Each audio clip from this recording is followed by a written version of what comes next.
Great shows honestly never go out of style. From M1 all the way up to it, after you still see in the grand finals. Moving in towards the lineup, here backwards the captain dance. And we will be moving in for game number 5. And a lot of things ride on View and Lusty's back. They have to set them kills for Carl and just let Carl do the work when he gets the items. Let's look at the lane priority here, because again, the lane assignment, as we see Rock up into what's top flank, going up against that far side, and we can see Lusty already trying to disrupt that purple buff as much as they can, but again, Retribution still too powerful of a spell. And he did try. If he would have picked that up, that would hurt Burmese Ghouls a lot, but it was still a flicker spent for Bren Esports. Yep, and that's something Burmese Ghouls will definitely remember. They'll say, okay, we know that at least for 2 minutes from now, Lusty doesn't have a flicker, so yeah, when this first turtle comes up online, then that's one less catch. You're looking nervous there, Leo. What's going on, man? I'm just wondering what this Grok is going to be like. Again, seeing that it's on Ruby DD, it's the high and dry, it's the one that deals a lot of damage, it's the one that wins duels, and I love how high risk lineups like this are able to just swing the metagame, and this is what Burmese Ghouls needed.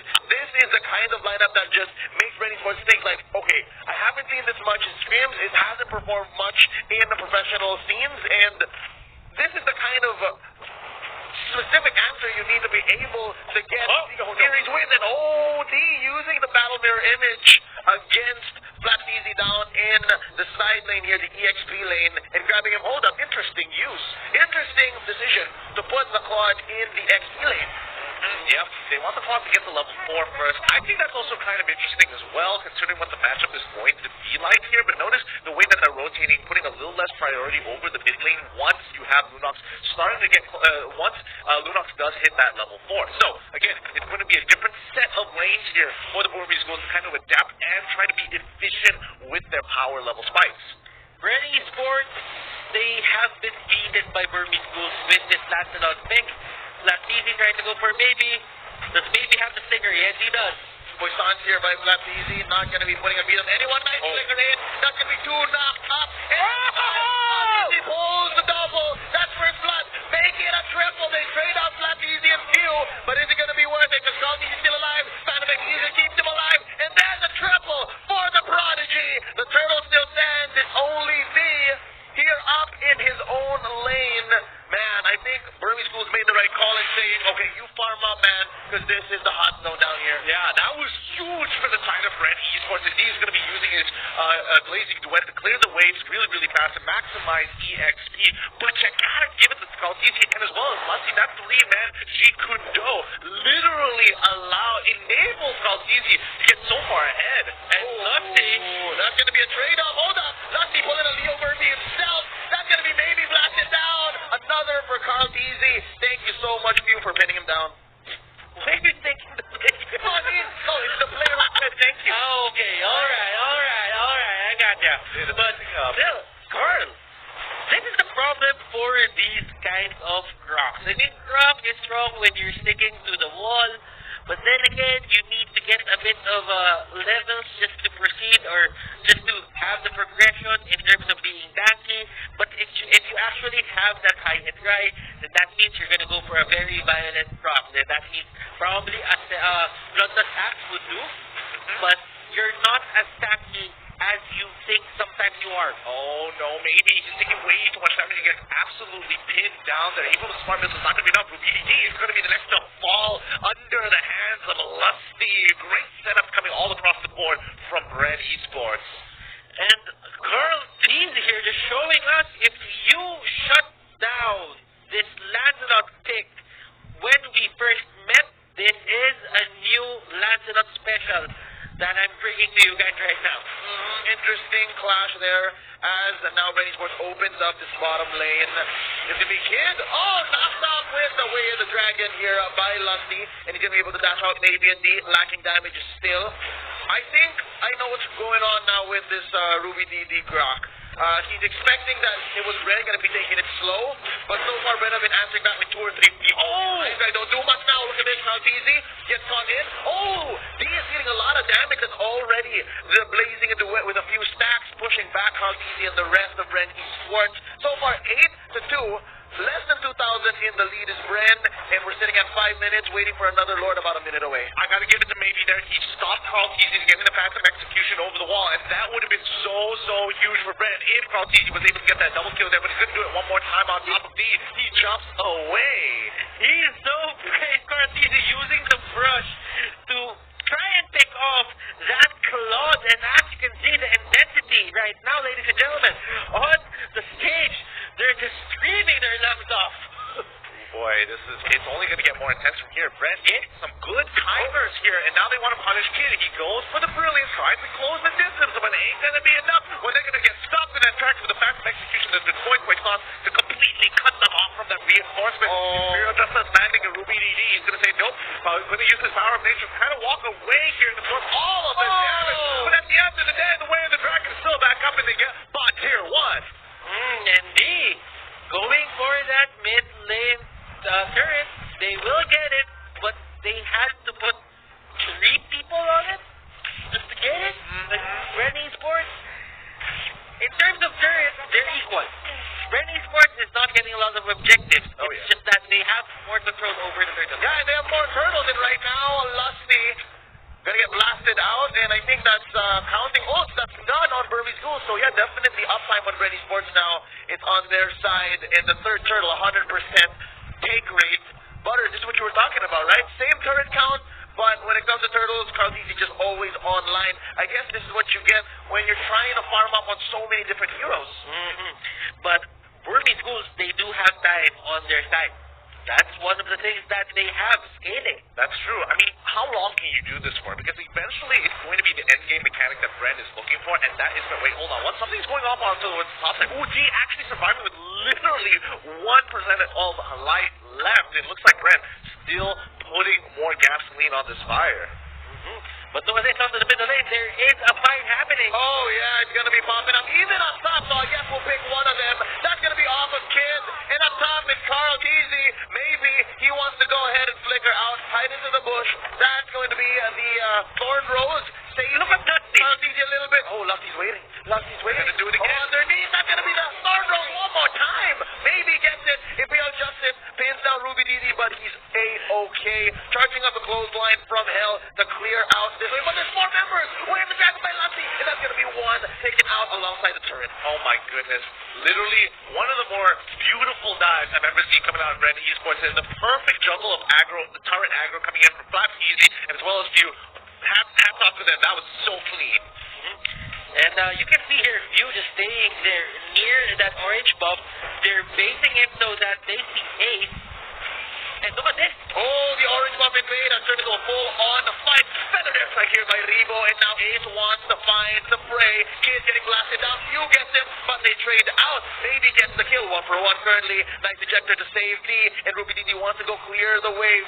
Flap Easy maintaining the pressure. That's going to be, and they disengage. Hold up. No, he wants more. Flap Easy rolling out. Okay, Turtle is definitely positioned onto the side of Burmese Ghouls. They have the key points into the map, and Guard doesn't care.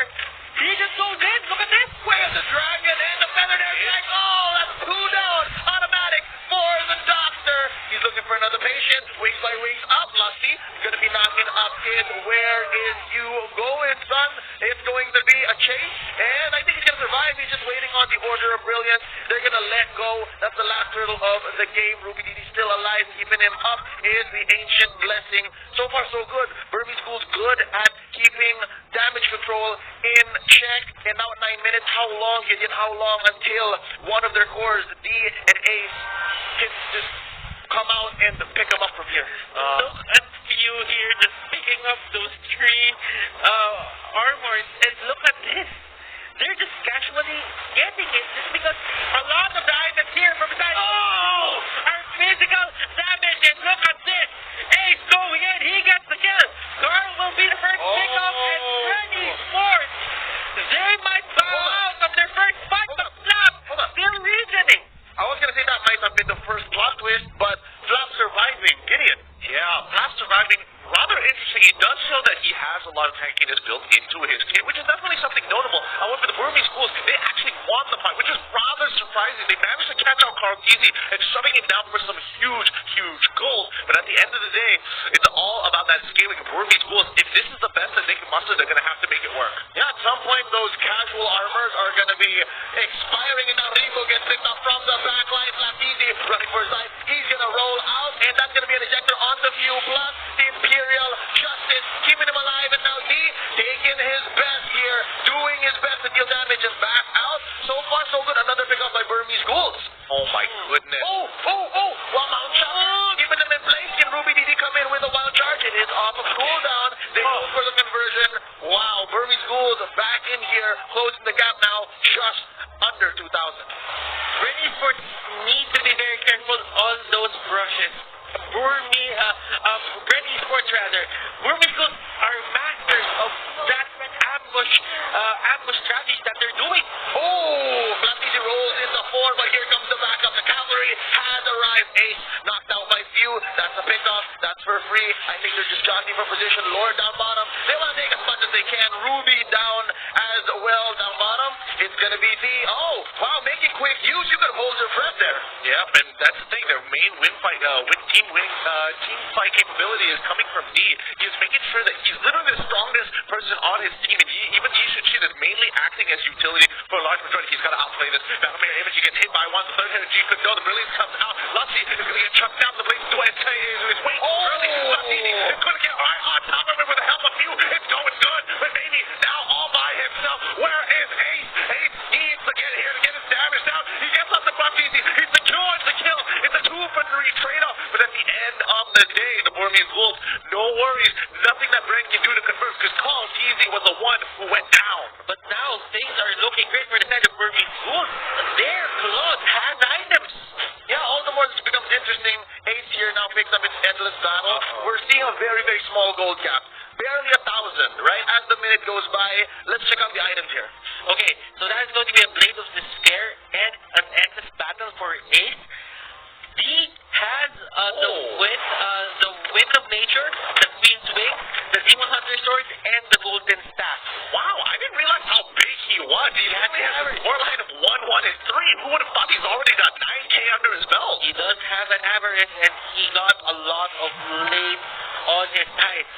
Oh, another fight occurs, though, and that's Ruby DD getting caught out. Way on the dragon onto the ground, but it doesn't last as long, given he was next to a wall. All right.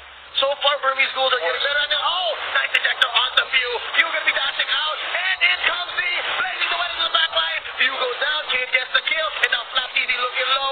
He's not going to be saved by the third exploit. Son, that's going to be 2 for free. Going to the Burmese Ghouls. Remo pushing them back. This right here is all that Bren Esports can do.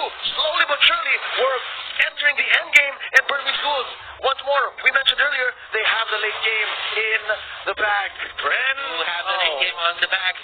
But Bren Esports, can they hold on? Now, the pressure goes back to their side. Yeah, I mean, Bren messed up there. They wasted 5 ultimates just to get a Grok, and they didn't even successfully do it. Burmese Ghouls pulled the trigger, and that's what they want to do. Waste the ultimates from Bren and get a free fight, and they do it again once more. They're trying to beat Bren into something they don't want to take. Ooh, Carl Easy going to use Cyclone Eye here. Oh, no, Ace confirms the Lord take.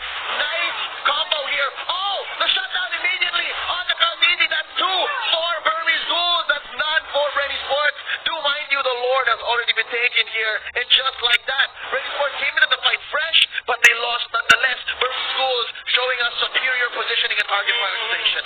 And this is where Carl Easy really just wants to get the kill on D. But D has the Wind of Nature. Now, Feather Airstrike is going to play a huge role into this defense. Oh, he's going to push on forward, and inevitably it's going to be okay, but right, they got a big shutdown onto Kid, which is great, but Kid isn't the main target here. Yes, it is constant source of damage and forcing a lot of itemizations from Bren to go into magic resist, but at the end of the day, if they don't take out D, it's going to be a problem, and not to mention Ease is starting to catch up in that target prioritization and becoming a huge problem. Right, go for the Imperial Justice, it's all looking good to him for the rest of the team. It's going into the back line. They're trying to make it work out, but Ace, he's on the run. He is probably going to go down, but Few, he doesn't actually get him. He's able to dash out of the way of Tasteless, and he is able to come up in time, and D is absolutely gigantic, taking out 2 members single-handedly, and you can see that Carl Easy does not want to be a part of that. And this is Bren Esports' they're playing as individuals right now. Burmese Ghouls, this is the superior team fight, superior matchup play that we expected from them since game number 1. So far, so good here. Bren Esports, until that lore take, it's been their game. But right now, Burmese Ghouls, they put Bren Esports into a position where if you get frustrated, you're going to lose. And I think that's what Bren is. They are frustrated, You can see it. You saw how much few went for the chase, and there was no chance. There was 4 members of Burmese Ghouls there hiding in the bush, even if there were only 3 and the rest were putting down pressure elsewhere.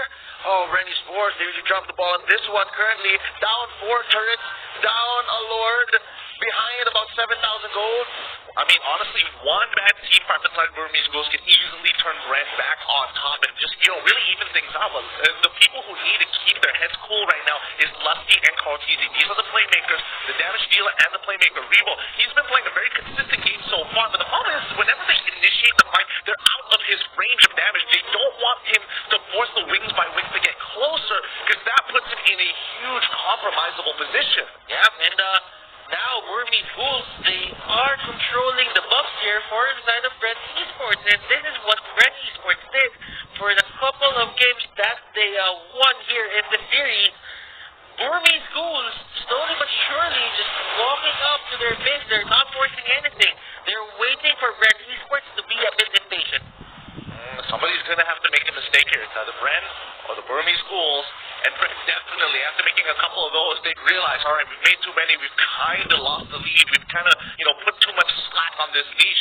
And Burmese Ghouls, they are just waiting for this lord. In the next 50 seconds or so, somebody that's going to get caught, it's not going to matter too much unless it starts happening right now at the 40-second mark where the death timers, you won't be able to reach the lord in time after respawn. Yeah, no kill here is free. No kill is free. Alright, you here picks up the glowing wand. Now they can confirm more kills. But maybe, I think maybe is the only one who can really afford that given the pull yourself together. And look at this, a silent war between tanks. Agreed, but again, you don't want to be the first one who dies. He walks up because he knows, okay, at the end of the day, I can kind of get out. I have mechanics to do that, and it covers a long distance. But you can see that Lusty, he is hesitant. He's walking up, he's like, no, I don't want to be the one who goes down because he is so important to the team. That way, the dragon is going to be a make it or break it. Look at this turtle. Look at this lord, rather. Yep. It is the luminous lord. He's up. Cartesi picks up an immortality. Now the fight is broken down. Mlbb, Poissons after the ejector. We're taking it slow because I know that both teams don't want to pull the trigger here willy-nilly. This is going to matter. Whoever gets out of this, whether by a big margin or by a very small trade. Oh, hold on. He gets done by the Imperial Justice. That's going to be the starting punch here from Bren Esports. And they burst down one. That's going to be Rebo taken out. They're not looking for anything else. A trade. Where do you find it? Few going to be flickering out. They've already split the pie here. And now, flat easy destroyed by maybe 2 for none so far. And Few is scared of Ruby DD. This is where Ruby DD wants you. Few.